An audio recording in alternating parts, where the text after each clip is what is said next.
que cuando acabé el bachiller al comienzo de los 50, todo lo que producía o consumía España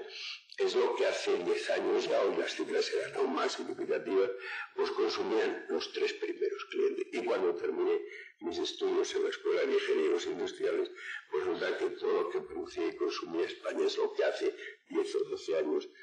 consumían los 10 grandes clientes. Es decir, la transformación fue de tal calibre que esa sociedad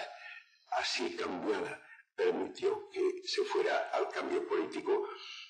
por esa falta de sintonía entre una sociedad nueva, moderna, y un régimen político que no lo es. ¿Cómo se produce?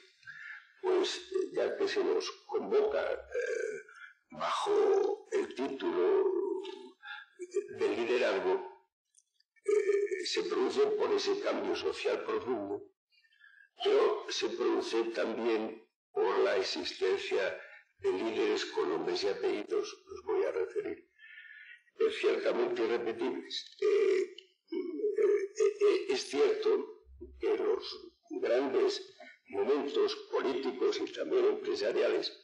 producen líderes. No se sabe si son los líderes los que producen los momentos o los momentos producen líderes. Y anoche también en la cena pues comentábamos de que algunos podríamos tener la tentación, yo procuro ir a ella, de demasiado elogio, digamos, a la transición española. Y un poco de pedir que ahora pues surgieran los mismos modos, las mismas maneras, los mismos valores, las mismas personas. Tampoco en Francia han surgido líderes como De Gaulle, ni en Alemania líderes como Adenauer, ni en Inglaterra líderes como Churchill, o en Italia líderes como De Gasperi. Y pretender que ahora, por generación espontánea, en una situación tanto económica, por muy grave que sea la crisis, como política, no digamos de ordinaria administración, pero sí más normal, pues otra vez recreáramos a Adolfo Suárez, Felipe González, Manuel Fraga, Carrillo. Pero es evidente que debemos recordar estos liderazgos. ¿Por qué? Porque a la muerte de Franco en 1975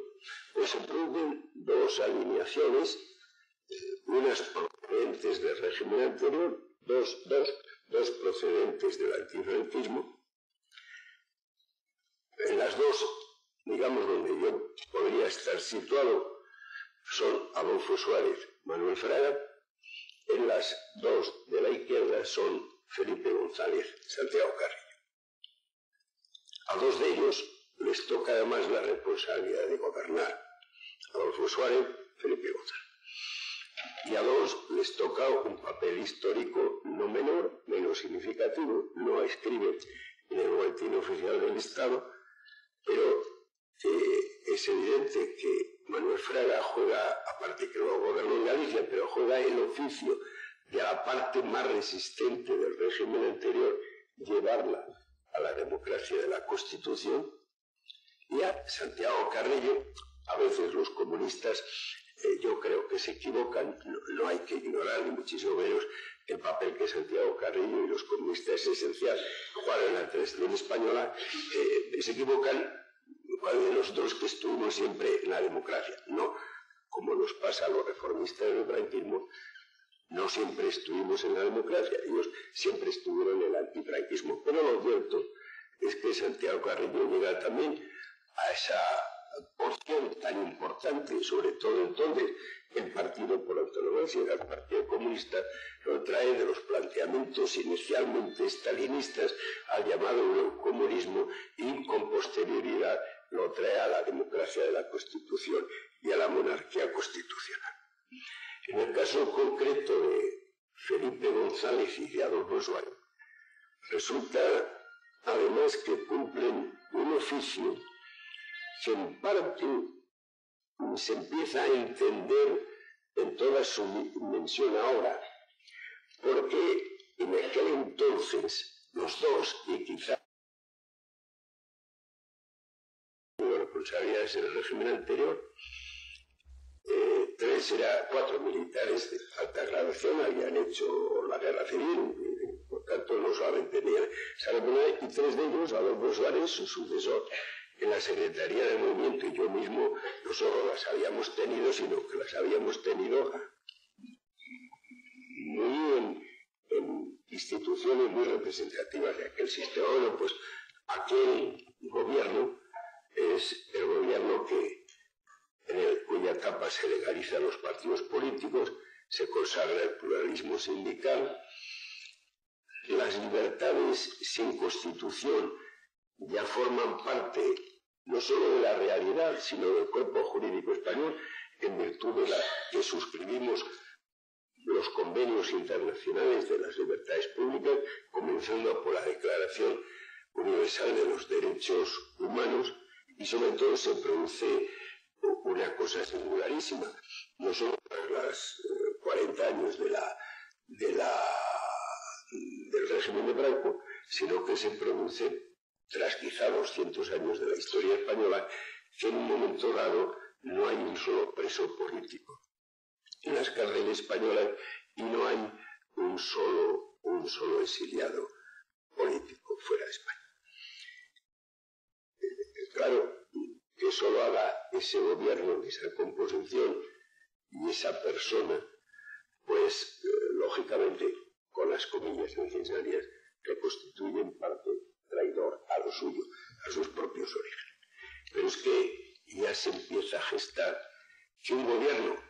en ese caso un gobierno no democrático, lo fuimos luego tras las primeras elecciones generales y lo fuimos constitucional tras la Constitución, que un gobierno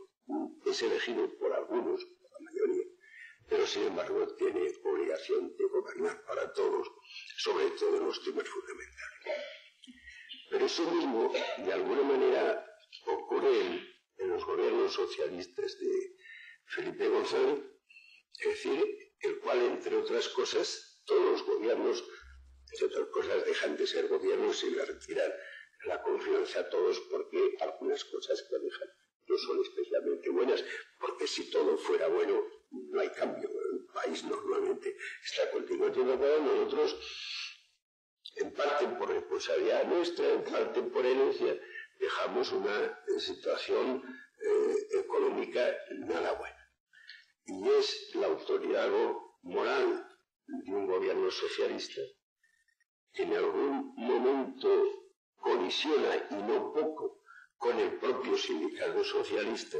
que se enfrenta a la primera huelga general, tiene que enfrentarse a la reconversión industrial, a la gran reestructuración industrial, que seguramente algunos, pues podría decirse también que Felipe González pudo ser calificado de traidor. En cierto modo es un líder, como lo fue Adolfo Suárez, que se da cuenta que, aunque votado por algunos, tiene que gobernar el interés general al que se ha referido el presidente Rodríguez Ibarra. Y por si fuera poco, es una cita que con cierto humor,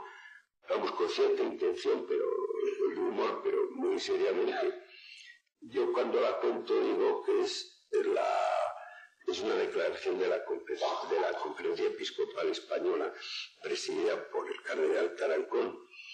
y es que en julio de 1986, que es el cincuentenario del comienzo de lo que Alfonso Guerra llamaba siempre la incivil guerra civil española, pues hay una declaración que dice que nunca más, por ninguna razón, vuelva el fantasma del odio a recorrer España, a perjudicar nuestras libertades y a impedir nuestra convivencia. Yo, sobre todo, si el auditorio que tengo es más bien confesional, digo, claro, esto es de la Conferencia Episcopal de todo, no, es del gobierno presidido por Felipe González.